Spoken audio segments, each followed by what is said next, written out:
Fala galera, beleza? Tudo bom com vocês? Seja bem-vindo a mais um vídeo aqui no canal, mais um vídeo de resolução comentada das provas do PAS.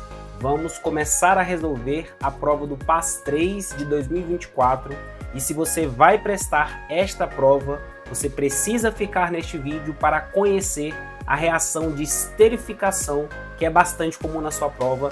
Bora lá, depois da vinheta.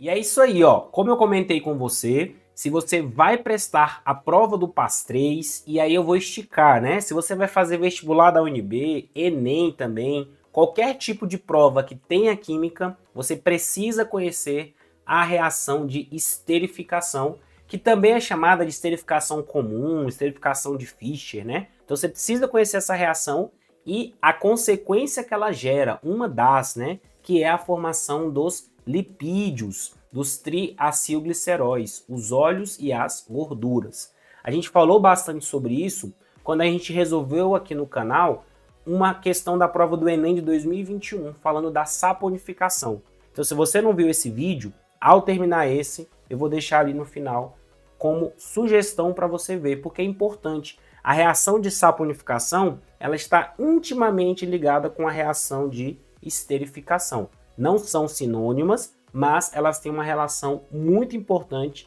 que a gente discute lá nesse vídeo. Lá nesse vídeo a gente também comenta um pouco dessa diferença entre óleos e gorduras, mas aqui a gente vai se focar mais em trazer essas diferenças porque é o cerne da questão, beleza? Então a gente vai falar sobre a reação de esterificação, também chamada de esterificação comum ou de Fischer. Pelo amor de Deus, não vá para a sua prova do PAS 3 sem conhecer essa reação, sem saber quem são os reagentes, quem são os produtos. E também vamos falar sobre os lipídios, principalmente a diferença entre os óleos e as gorduras, beleza? Então acompanha comigo aqui, ó. A gente vai resolver os itens de número 66 e número 67. Esses itens, eles são da prova do PAS 3 de 2024, tá bom? E mesmo na matriz nova, então lembre-se que neste ano de 2025 é o primeiro ano que o PAS 3 vai estar com a matriz nova, tá? Então mesmo na matriz nova, este conteúdo continua fazendo parte da matriz do PAS 3, certinho? Falando em matriz nova, olha só. Se você ainda não está inscrito aqui no canal, se inscreve, deixa um like nesse vídeo, porque você vai continuar recebendo avisos do YouTube quando sair vídeo novo aqui. A gente está fazendo bastante conteúdo para o PAS 3, enfim, para as outras provas, tá bom? Então, não deixa de ativar o sininho para você poder receber essas notificações. E falando em matriz nova, eu vou deixar aqui na descrição do vídeo o link para você baixar completamente gratuito um e-book que eu preparei especialmente para você que vai fazer a prova do PAS 3. Lá você vai encontrar um plano de 12 semanas para você poder chegar na prova do PAS 3 bem preparado. Você vai encontrar o que eu chamo de curadoria de itens, que é exatamente por conta dessa bagunça da matriz nova, é você saber quais provas anteriores você tem que resolver. Não adianta você só resolver provas de PAS 3, porque você vai acabar deixando de fora conteúdos que não eram do PAS 3 antes e que agora são. É o caso de radioatividade, por exemplo. Aqui no canal também tem o desafio 5 dias de radioatividade, em que eu gabaritei todos os itens de radioatividade, mesmo ele sendo do PAS 2. Então até a matriz antiga, ele fazia parte da matriz do PAS 2. Então se você resolver só a prova de PAS 3, você vai deixar os itens de radioatividade de fora. E além disso, se você responder todos os itens de provas do PAS 3, você vai acabar resolvendo o item que você não precisaria, já que tem conteúdos que antes eram do PAS 3 e que agora não são mais. É o caso de soluções, por exemplo, tá? Então você também vai encontrar isso nesse e-book que eu chamei de curadoria de itens. E em terceiro lugar, eu já comentei um pouco, você vai encontrar todos os itens de radioatividade. Então eu dei um passo a mais. Além de te mostrar quais são os itens que você tem que responder, eu juntei todos eles só para radioatividade. No e-book gratuito você encontra só de radioatividade, tá bom? Então eu juntei todos eles e a gente tem as resoluções completas. São 17 itens ao total e a gente fez 5 vídeos só resolvendo os itens de radioatividade, tá bom? Então se você ainda não baixou esse e-book, corre aqui no link da descrição, para você poder baixar ele de forma totalmente gratuita, beleza? Então vamos lá, olha só. Esses itens que a gente vai resolver aqui é o item de número 66 e o item de número 67, beleza? Quimicamente, os óleos e as manteigas são substâncias que pertencem ao grupo dos lipídios, que, por sua vez, são moléculas formadas pela união de 3 moléculas de ácidos graxos com uma molécula de glicerol, resultando em um triacilglicerídeo, conforme mostrado a seguir. Então, este cara aqui, ó, o triacilglicerídeo, é o que a gente chama na sigla de TAG. São os triacilglicerídeos. Eles é que são os lipídios, eles são tipos de lipídios, tá? E por que eles são triacilglicerídeos? Porque eles são formados por 3 funções orgânicas do tipo éster, tá? Ó, então lembre que a função éster é este grupo aqui, ó, o grupo C-O-O, e como eles são formados por 3 ésteres, então eles são tá? Triacilgliceróis. De onde que esses ésteres vêm? Esses ésteres eles são formados pela reação chamada de reação de esterificação, como a gente já comentou na abertura deste vídeo. Então perceba que a resposta do item 67 a gente já tem. A gente já sabe que o item 67 ele é um item gabaritado como certo. Reação de esterificação.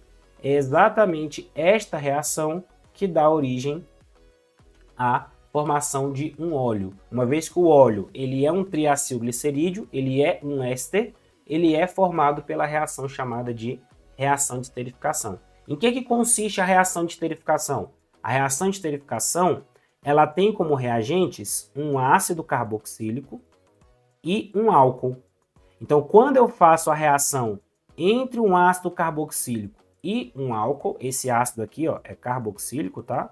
Ele é um ácido orgânico.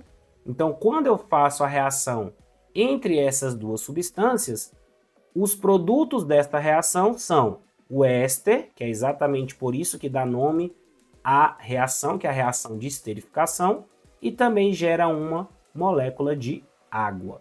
Então, os dois produtos desta reação são o éster e a água. Quando este ácido carboxílico tem essa característica de ser chamado de ácido graxo, aí eu tenho uma possibilidade da geração de um triacilglicerídeo, de um lipídio. Mas para isso, eu preciso ter 3 moléculas deste ácido, já que eu vou gerar um triéster. Professor, o que o ácido carboxílico precisa ter para ser classificado, para ser considerado como um ácido graxo?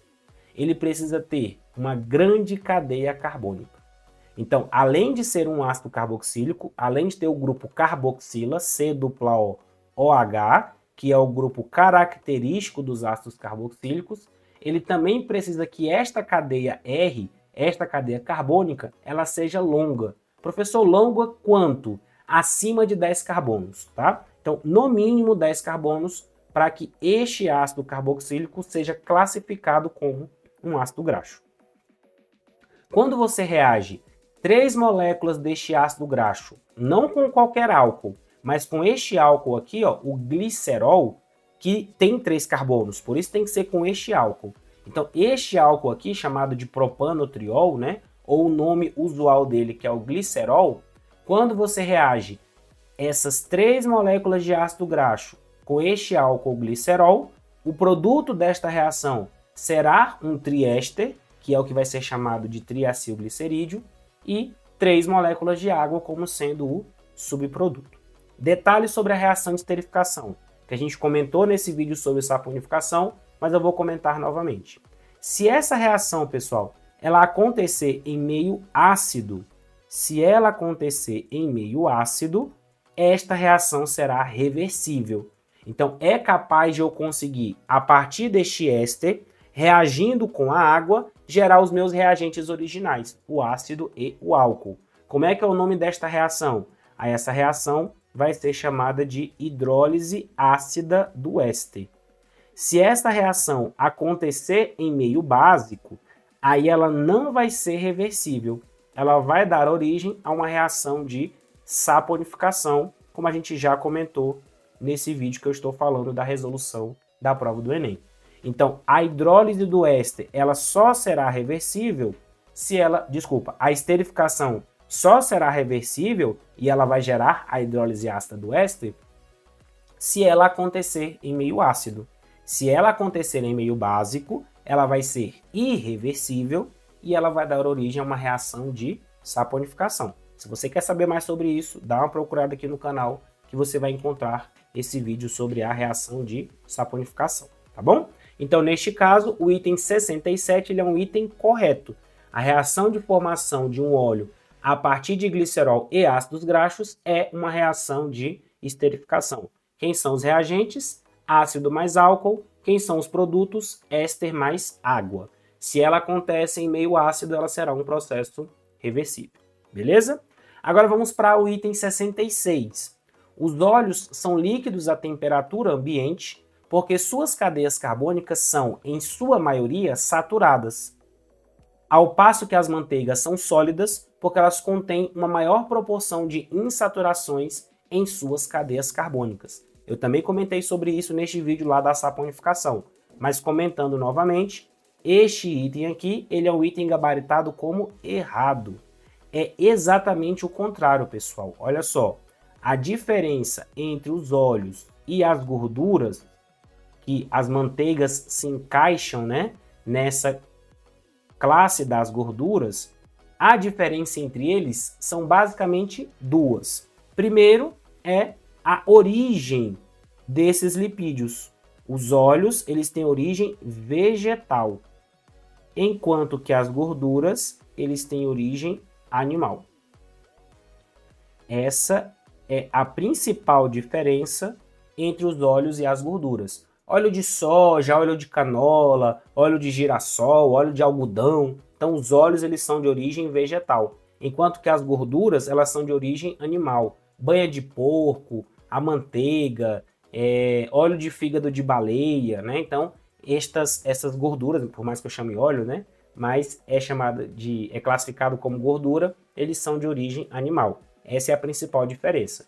E quando eu estou falando da estrutura química da molécula que compõe esses lipídios, a diferença é exatamente essa, porque a grande cadeia carbônica dos ácidos graxos que dão origem aos óleos, elas são insaturadas, ou seja, elas possuem uma ou mais ligações do tipo dupla, né? Então é uma dupla ou mais duplas. Quanto mais duplas tiver nessa cadeia, quanto mais insaturada ela for, melhor é esta gordura,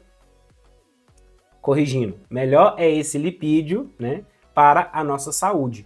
As gorduras chamadas de saturadas, elas são muito ruins para a nossa saúde. Então, quanto maior for a quantidade de insaturações, melhor é a qualidade desse lipídio para a nossa alimentação.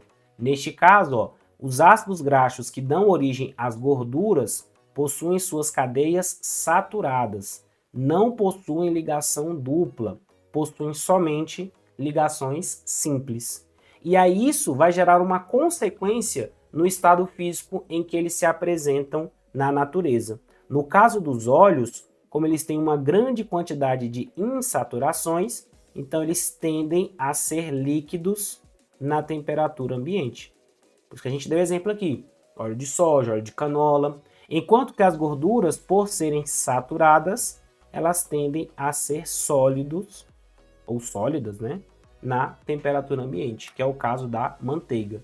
E o que o item está afirmando é exatamente o contrário. Ele falou que os óleos são líquidos à temperatura ambiente porque suas cadeias carbônicas são saturadas. Não, eles são líquidos à temperatura ambiente porque suas cadeias são, em sua maioria, insaturadas. E as manteigas são sólidas exatamente porque tem uma maior proporção de saturação em suas cadeias carbônicas. Quem tem maior proporção de insaturações são os óleos, que são de origem vegetal e por terem esta maior proporção de insaturações, se apresentam na forma líquida na temperatura ambiente. Certinho? Fechou então? Com isso então, ó, eu me despeço de você, agradecendo imensamente sua atenção. Deixa aqui nos comentários o que você achou dessa resolução, se você conseguiu entender. Se você tiver ficado com alguma dúvida, deixa aqui nos comentários também, que eu vou ficar super feliz em poder te responder, tá? Eu respondo todos os comentários que chegam aqui nos vídeos, eu não deixo nenhum sem resposta, tá bom? Se você ainda não está inscrito aqui no canal, não deixa de se inscrever, não deixa de deixar um like nesse vídeo, é importante para o YouTube entregar para mais pessoas, e ativa o sininho para você não perder as próximas resoluções que vão vir por aí. Esta é só a primeira da prova do PAS 3 de 2024, tá? E lembra de duas coisas. Lembra de baixar o e-book completamente gratuito, tá aqui na descrição do vídeo, aqui embaixo, o link para você poder baixar. E lembra que não adianta você responder provas do PAS 3, somente provas do PAS 3, melhor dizendo, né? Se você responder só provas do PAS 3, você vai deixar conteúdo de lado, caso você vá prestar a prova do PAS 3. E se você responder tudo que tiver de PAS 3, você vai acabar respondendo coisa que não precisa, tá bom? Então eu vou sempre estar fazendo esse filtro para você aqui quando a gente for trazer as próximas resoluções. Por isso que é importante você estar inscrito, estar com o sininho ativado. E eu te agradeço demais por você fazer isso, beleza? Eu te vejo no próximo conteúdo, valeu demais e até lá!